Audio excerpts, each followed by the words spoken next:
মারছে হয়তো আপনি দূর থেকে দেখছেন। কালকে আপনার বাড়ি থেকে এই বিজেপি গুন্ডারা আপনার মেয়েকে যখন টেনে ধরবে সেদিনকে আপনাদের পাশে কেউ থাকবে না। যতদিন তৃণমূল আছে, যতদিন মমতা বন্দ্যোপাধ্যায় আছে, যতই আঘাত করবে কেন প্রাণে বেঁচে থাকলেও লড়াই আমরা করে যাব। আর পুলিশ করে যায় তোমাকে শুভেন্দু অধিকারী মাইনে দেয় না, এই আইসি ইচ্ছে করে আমাকে দিয়ে মার খাওয়াবো। नमस्कार, আপনারা দেখছেন শিলিগুড়ি জিটি নিউজ। আপনাদের সাথে আমি গৌতম সিংহ। दीप कुमार है भाई।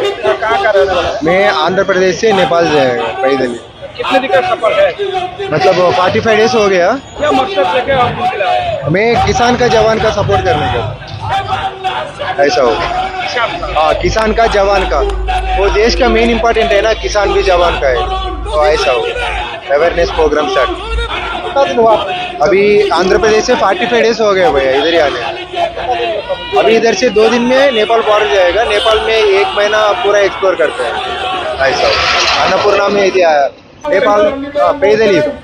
हाँ, अकेले हो। कितना चल रहा है? दिन में 50 किलोमीटर ऐसे चले।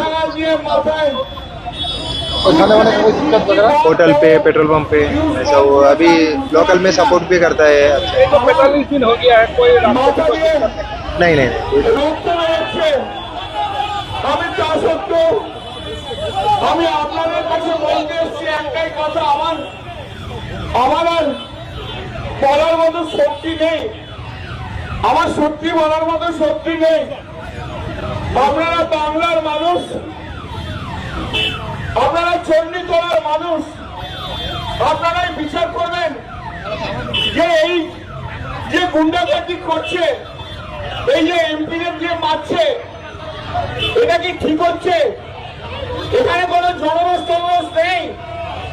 7-8 জন লোক মিলে বিজেপির 10 জন গেরুয়া ফেটটি ফেলে আমাদের আগের সব কর্মীদের মারধর করছিল, আর এখনো আমাকে পর্যন্ত ছাড়েনি। কৌশিকের মুখ ফাটিয়ে দিয়েছে। একটু আগে